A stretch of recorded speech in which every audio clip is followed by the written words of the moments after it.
Let's paint this cabinet today. So recently we found this beautiful red cabinet, and while we really love this color, the rest of my house is neutral color and more earthy tones.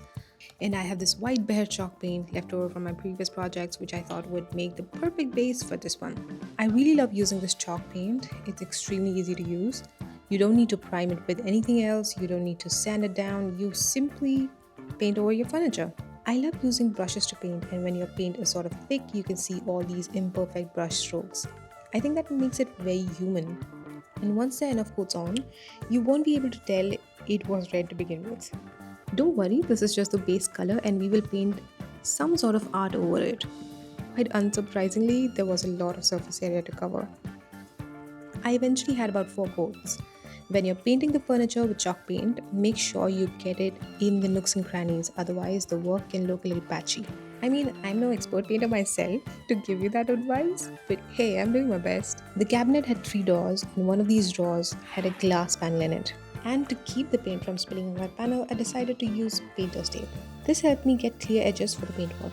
I want to say it was a solid 95% effective. At the same time, minus the painter's tape, it would have been an absolute disaster. Once I was done painting all the surfaces, I made sure I painted on the ends as well because I don't really want the red peeping out. And once I had 4 layers each, I let them dry overnight. Now comes the body of the cabinet. You know what? There's actually a lot of surface area. But fortunately, I didn't really need to paint it from the back. But even so, it's quite a lot. I started with a thick coat of paint on the side and continued the same on the rest of the surfaces.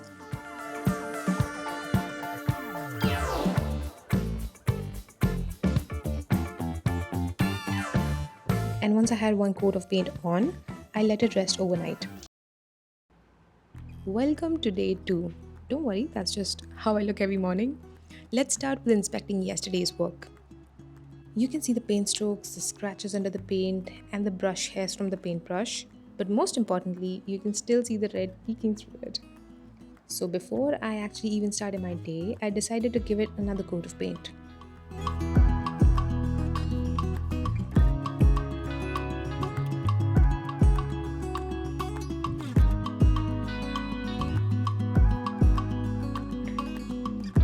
So the good news is that there's at least 4 layers of chalk paint on the entire desk now. That means all of this looks relatively white. And now all that's left to do is paint on it. I searched the internet and all the shops around me don't really carry small bottles of chalk paint anymore, which means that I'm going to have to use something else because I don't want to spend $30 on each box. Anyways, I just realized that chalk paint is a water-based color, which means that I could probably use watercolors on it. I also have alcohol markers, but I have a feeling that the chalk paint will actually ruin the markers. But there's no real way of knowing whether or not it'll actually work on the chalk paint. So I guess the best way to figure out is to actually paint on it and see whether it works or not. So I think let's put the whole cabinet together first, and then we'll figure out how it goes from there.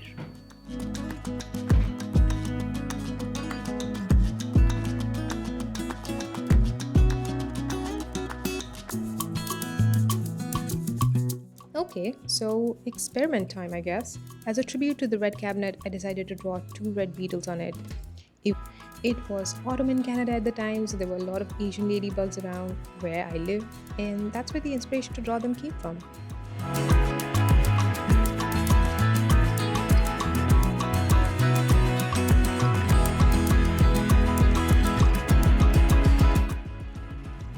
If I have learned anything through this entire process, it's just how easy it is to draw beetles. 2 red dots, a line in the center, half a circle for a head, fill it in, 2 tentacles, 4 spots on the body, 4 legs, and voila, we have a beetle. And then we will just repeat this process once again. These look much better than I had imagined. Okay, so I think that turned out really nice. In fact, much better than I expected. I'm generally not a very good painter or an artist or great at sketching in any which ways, but I think that looks really nice. So if I stick to maybe like solid colors, I think it might turn out really great. The watercolor seems to absorb pretty well and it hasn't really damaged my marker yet. So I think that's a good sign. Though I will need to take the drawers out to draw again because I think the watercolor might drip. But all in all, I think I'm feeling pretty positive about this whole experiment. Let's do the next part. I'm not sure if it was the water based color on another water based color that made the red this vibrant, but it left me pretty positive of wanting all kinds of colors on this panel. I want to use every single color on my palette, and I think the best way to do that is to draw flowers because flowers come in all colors and all kinds of shapes and all kinds of sizes. So, yay for being able to use most of my colors on my palette. Which again sounds good for two reasons. A, flowers are relatively easy to draw for a beginner like me, and B, I have a lot of colors. So I'm going to leave you with this montage of me drawing flowers in 3, 2, 1.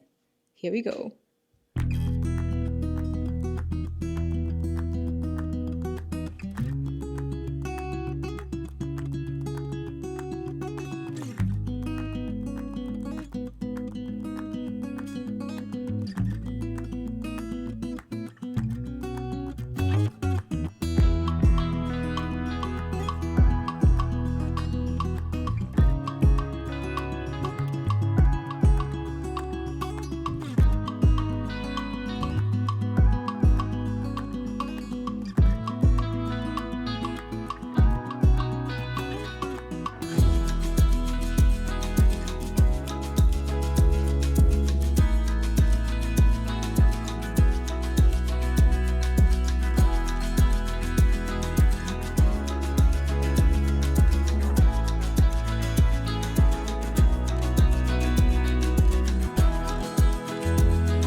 Okay, this is fairly done.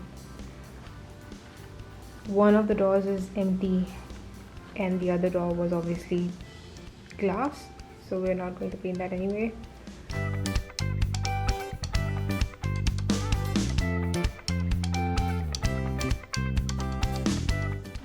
I'm pretty happy with how this has turned out. It looks extremely pretty, and honestly, it has exceeded my expectations. I am generally pretty shit at painting, but I'm pretty happy with the results so far.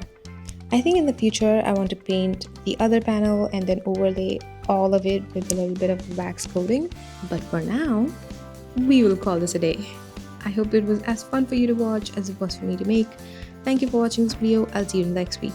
Bye bye.